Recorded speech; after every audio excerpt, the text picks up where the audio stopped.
Okay, so I am going to show you how you would write an equation of a line if you're not given the y-intercept. So this is my line project. It just says I love FMJH. And if you see, I've labeled my axes because that's going to help me find the domain, and also points on the line. And I've also numbered my lines. So this is line number 13. And as you can see, it starts when x is -4. And it stops when x is -3. So it doesn't go all the way to my y-axis, so I don't have a y-intercept. So I first need to start with writing this equation in slope-intercept form. In slope-intercept form is a form where we're given, or where we put in slope and y-intercept.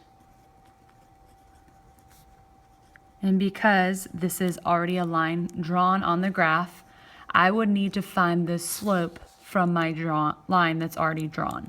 So I'm going to find rise over run, and I'm going to just very lightly shade in a right triangle. And I'm going to count my rise. It's 1, 2, 3.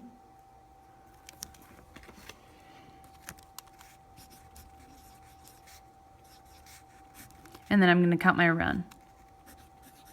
And it is -1 because I'm moving to the left. And so what happens when I reduce this is I get -3.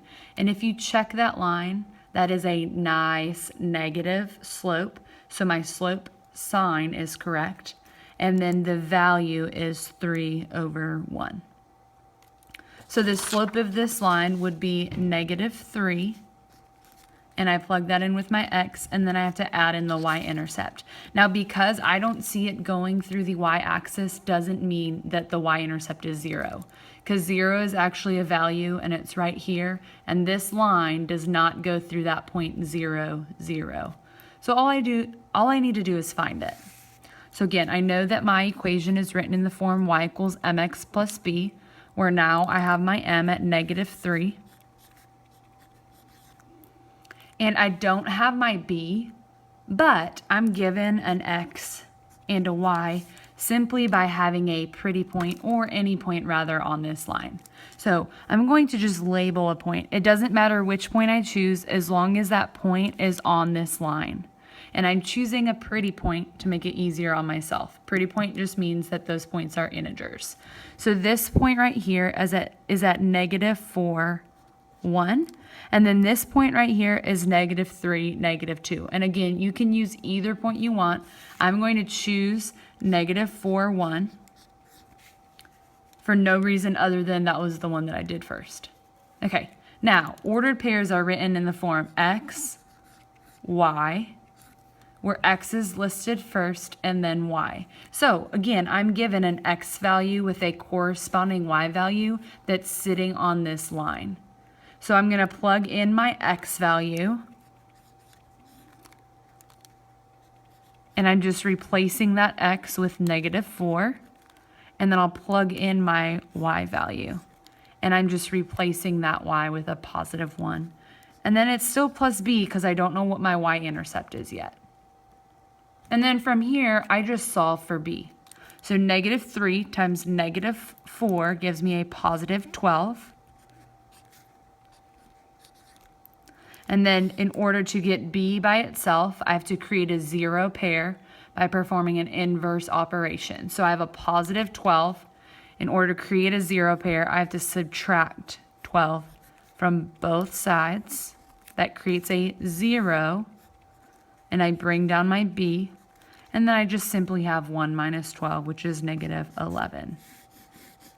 So knowing now my slope and my y-intercept, I can write the equation for my line. And that equation, again, is in the form y equals mx plus b, where m is my slope and b is my y-intercept. And the slope is easy. I just count rise over run. And then if I'm not given that y-intercept, I just have to find it. So it'd be -3x minus 11. And it's always a good idea just to check to make sure that this is reasonable right here. If this is a negative slope, that means this line is decreasing and it's going down here. Would that make sense for it to continue down and cross at negative 11? And the answer is yes. If it was this line right here and it was going up, up, up, up, up, and I got a slope of a y-intercept of negative 11, I would know that I probably did something wrong. But again, just checking for reasonableness. And you can always follow that down as well. I know some of you guys made really more in-depth pictures to where you can't follow that down, but some of these you can. So the equation then for that line would be negative 3x plus a negative 11 or minus 11, because it's the same thing. Now you write your domain. And again, your domain is your x values. So you need to do it where your x starts and then where your x stops. And again, that's why I labeled this axis, because it was making that easier to do that. So again, this is my line here, and I started at negative 4. So it's like I'm telling my calculator or Desmos, whichever one you decided to use, write the equation y equals negative 3x minus 11. Start when x is negative 4, draw that line, and then stop when x is negative 3. This is my minimum x value on that line. This is my maximum x value on that line. So the way I would write that is just in brackets, negative 4 is less than or equal to x, which is less than or equal to negative 3. And what that's doing is saying that x is less than negative 3, but it's greater than or equal to negative 4. So it's everything in between.